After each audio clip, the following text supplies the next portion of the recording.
বিপদগ্রস্ত।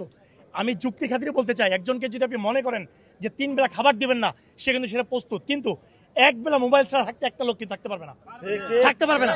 তো সেই মোবাইল সেকশনটাকে দুর্বল করে দেওয়ার জন্য কিন্তু একটা কুচক্র মহল উঠে পড়ে লেগেছে। তো আমাদের দাবি, আপনার সাংবাদিক ভাইরা যারা আছেন আমাদের সহযোগিতা করবেন।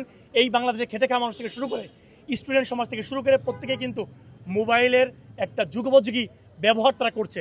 হ্যাঁ, তো আমাদের এখানে যে দাবি নিয়ে আমরা এখানে আসছি, আমাদের যে সাধারণ সম্পাদক সাহেব এখানে আছে, পিয়াস ভাইকে অহেতুক কারণ যে এখানে অ্যারেস্ট করা হয়েছে কোনো কারণ ছাড়া, বিনা ওয়ারেন্টে, বিনা অহেতুক কোনো কারণ ছাড়া, তো আমাদের ভাইকে সুস্থভাবে আমাদের ফেরত দিক, আমরা তাকে নিয়ে যাই।